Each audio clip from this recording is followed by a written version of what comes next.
For any of you players who are frustrated with the ambush node, you want tips, or perhaps you are a player who just avoids the Shiyu defense because it's like a DPS check, you can't clear the critical node at all because it's like too much damage that you need, it's like a paywall kind of thing that you're feeling, ambush node is an insane good value for you. Why do I say that is, firstly, there is no DPS check requirement. All you need to do is not die and you can get the maximum clear, which means you can fight for like 30 minutes or something like that and you are able to get the full rewards available. This is a limited time event, so it goes away in 40 days. At the 6th of November is like the last day you can do this ambush node, and I really like this a lot. I think it's much more accessible to a lot of people, especially newer players. Perhaps you don't have certain limited requirements. One of the big things that people are now complaining about is ice resistant on both halves, so if you have Ellen, you will feel the resistance, but DPS check is not a requirement here, so even if it's resistant to ice, you can still clear it. It just takes a little bit more time, but if you can get the hang of the mechanics and the tips we have in this video, you likely will be able to get the full clear as well. So let's split this video up into 3. The first thing I want to talk about is preparation, followed by meta, and as well as mechanics in this video. After you learn all 3 and understand what to do, you will be likely able to push very, very far beyond your current capabilities in the ambush node. So first things first, what is preparation and what do you need to prep? Out of all of the nodes available, compared to like the Shiyu defense as well as Hollow Zero, ambush node is actually very forgiving for you to have not really good builds, especially if you are able to, for example, compensate it with good hands. For example, you're a Dark Souls player, I'm not one of those players, but also at the same time, you do not have the excellent crit rate, crit damage substats. You can easily switch your gear around to go for a more sustained build. What do I mean by that?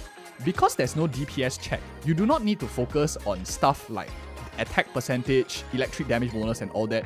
If you're finding yourself like receiving one hit too many and you just die a little bit more, maybe your hands are not as super fast as those super godlike players you see on YouTube and stuff, you can switch your gear around to a HP percentage, especially for your stun characters who don't really dish out the maximum amount of damage. So going for a HP percentage on your like, on-field characters rather than focusing on damage options, these are great ways to help increase your survivability because there is no damage check requirement. So you don't exactly need to squeeze out that little bit of damage from your stun characters.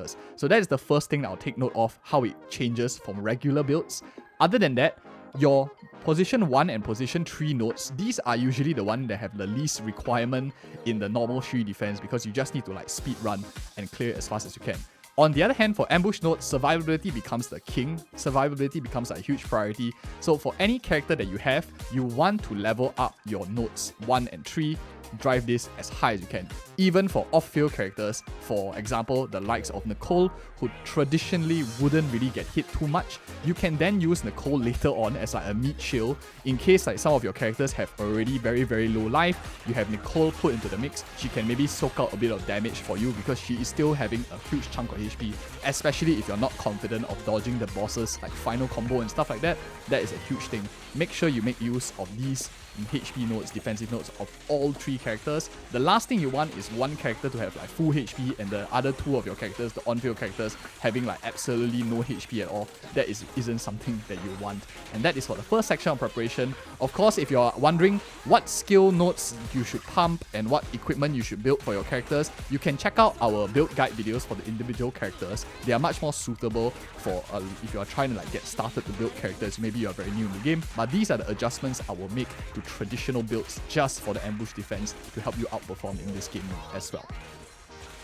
In this second part, I want to talk to you about meta of ambush node, what changes from the regular stuff and what is actually better. So unlike the Shiyu defense critical nodes, where they generally have one major buff that lasts like the entire of the duration, for ambush node, every single floor is slightly different. In this video, we're going to be specifically talking about 4 and 5, which is probably the harder 2 nodes. 1, 2, and 3 is just more of a mechanics kind of check that you guys will really want to learn and understand better. But for ambush node number 4, the one that is getting a slight buff is perfect dodging.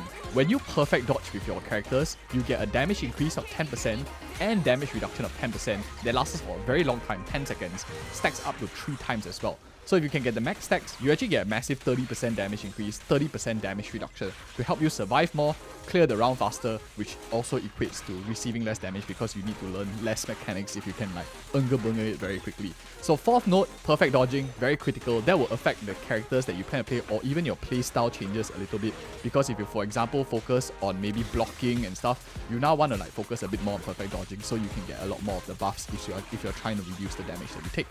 The 5th frontier changes a bit. From dodging, now it becomes anomaly build-up rate increasing, and enemies that are affected by attribute anomaly deal 25% less damage for 10 seconds. This changes a bit, and it favors characters like Jane Doe, it favors characters like Grace. So the units that you can see over here, they are all anomaly focused, like Jane Doe.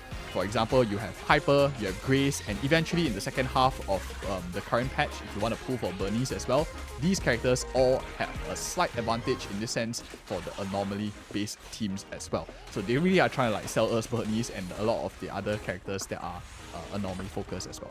We do have currently Piper is on the current banner with Caesar, so it's at least offering a bit of comfort for any of you who do not have Grace. Jane, you didn't pull for Jane, you didn't get lucky in your standards to pull Grace as well. These are like some options available too. So different styles. The question is which character outperforms in this particular node, like 1, 2, 3, 4, 5 for the ambush node.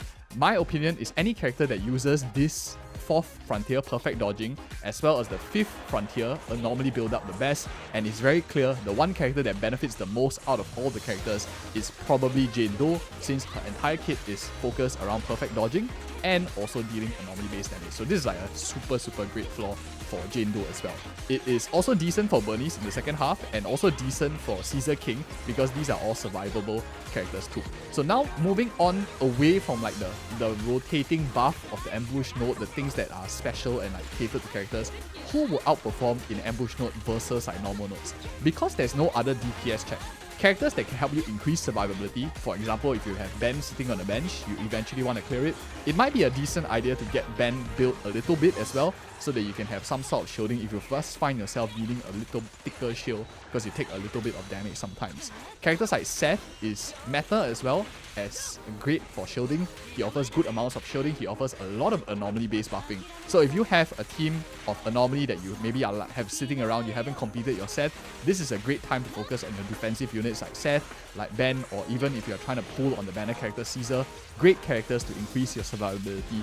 There are better portions to split them up, and where I'll tell you where is better for which, because dodging and blocking in terms of shielding are a little bit different, and different bosses are suited slightly differently. So these units outperform. You have your anomaly characters like these units that generally do better, and of course the ones that on the flip side didn't get too much love from this flaw is your ice teams. Any of you who started right on day 1 and pulled like Sokaku, Lycan and Ellen and have been like stomping every single meta with a team that pretty much looks something like this, 1, 2, and your last slot over here like this. So if you have a team of something like this, you're going to struggle on both sides of the floor, and a lot of people are saying, oh, it's a very bad thing because they are trying to like power creep your meta, but it's not exactly a negative thing because this has no DPS check. You theoretically can just clear the floor with mono ice. You'll do really well as long as your mechanics, your understanding of boss mechanics is like super good. So I think that is like super great to have. In terms of meta, there are certain types that are advantage, some types are disadvantage, but this is more of a mechanics gameplay rather than a DPS check, which I really like, and I hope they do a little bit more. So we talked about many things, which characters are slightly more favored, which are not, which are also in terms of enemy typing, which is better and not. Fire Physical does a lot better, so if you're playing a team composition, for example, of Soldier 11 with Lucy, you likely will find a lot more value. And if you're thinking of like how to build teams, where do you place these teams, I highly recommend you check out our team composition guides on the channel, which really cover more in depth on like how to build specific units and their team combinations to help you do better if you're wondering like what are the characters to play with certain DPSs that you want to need to tackle the content. In the last part over here, I want to talk to you about number 3, which is mechanics. Mechanics are very important in ambush node and probably the main thing that can help you outperform. By knowing what boss to target and how to approach the floor, you will clear it a lot better even if you do not meet the first 2 requirements as highly compared to like the other nodes like Shiyu defense, critical nodes and stuff like that. In my opinion, between 4 and 5, these 2 are probably the most tricky ones out of all of them, and between the 2 of them, 4 is probably a little bit more difficult. The hardest flaw in my opinion is the Thanatos flaw, because there's 2 of these guys and they have the ability to separate very far away and do random damage. So if you don't have the screen ability to like capture both of them, you have to be very lucky in order to get that nice grouping together. So this is definitely one of the harder flaws. Grouping is a major thing with them. My opinion out of this flaw is they are counted better with shielding type characters versus dodging type characters. So the thing about the Thanatos is they deal a lot of damage, but they deal much more manageable instances compared to a lot of the other major bosses.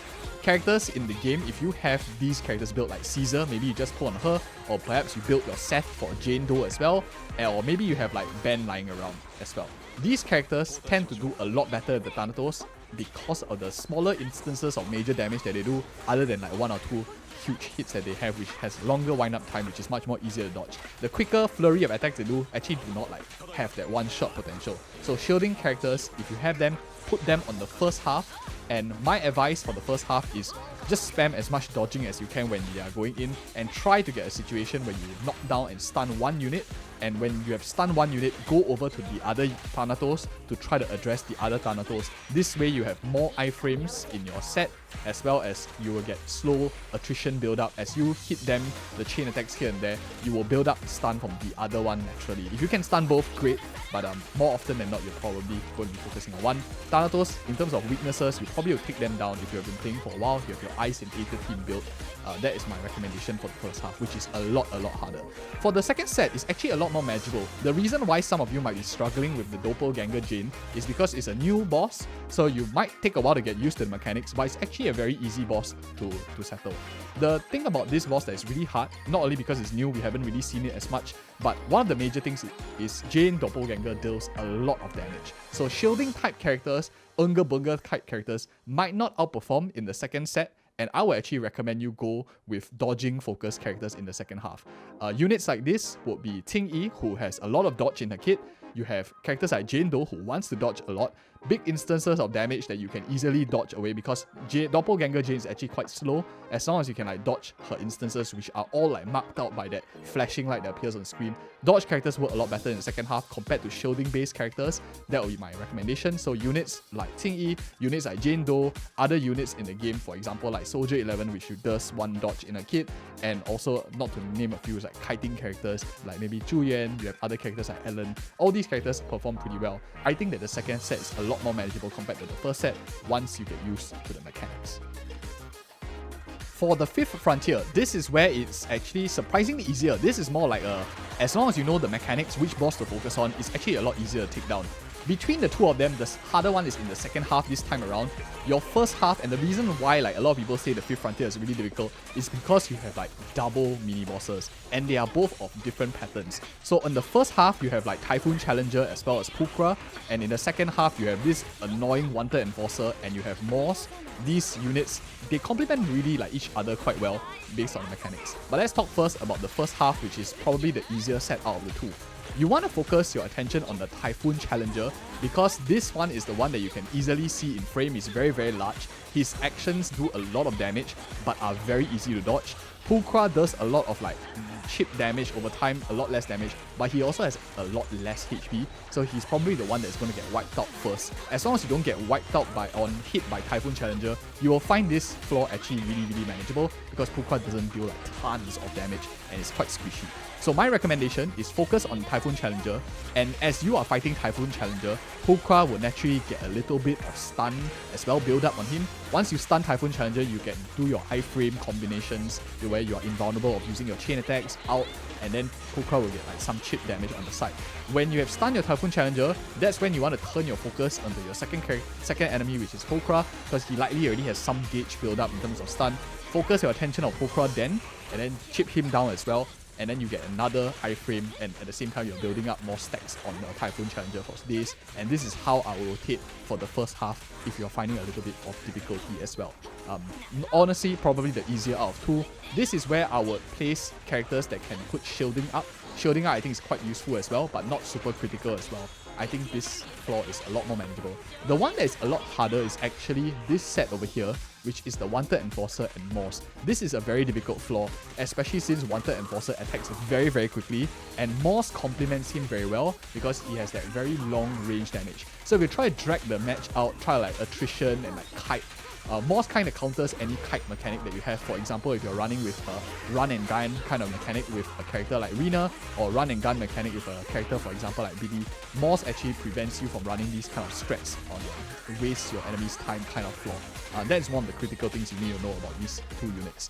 My opinion, focus your attention on Wanted Enforcer, don't focus attention on Moss. The reason is because Wanted Enforcer is a lot more painful, deals a lot more damage, and Moss is actually quite squishy, similar to the other one. The Doppelgangers have a lot less HP pool. The one that kills you is Wanted Enforcer. Units that I think perform the best against Wanted Enforcer really is a unit like Ting Yi. Ting Yi works super well, or any dodge-focused unit that can really dodge a lot and punish the enemy from hitting very often. So units that dodge are like Ting Yi, like Jane Doe. These units are really perfect for against Wanted Enforcer. These units tend to outperform. Any units that also have some sort of shielding might be useful, but you won't want to like take hits against the Wanted Enforcer. It's a lot better to just dodge because it's a lot easier to manage him as well. So that is my recommendations for what is the boss mechanics you want to focus on. You will eventually hit both of them, so try to rotate your stun. If you stun Wanted Enforcer first, move on to Moss, and then go to Wanted Enforcer. If you can kill one quickly, burst down one in the process, change your attention and focus to burst down the Doppelganger, especially if they get a little bit low within like killing range, then switch your attention. Otherwise, you probably will take 2 to 3 rotations to finish off the mobs as well. All in all, my recommendation for most people in the ambush node is just do as many as you can. It doesn't matter whether you S-clear everything or not.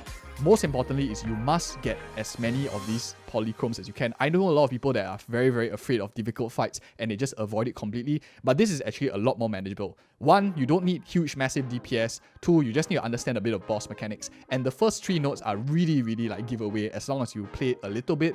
1-2 months, you probably have decent characters built. You do not need to be like super fast hands to clear it as well. That would be my advice. For 4 and 5, it definitely takes a little bit more practice. Maybe if you're clearing it B or A when you're watching this video, you need to try it like 1 or 2 times to get the mechanics 100% right.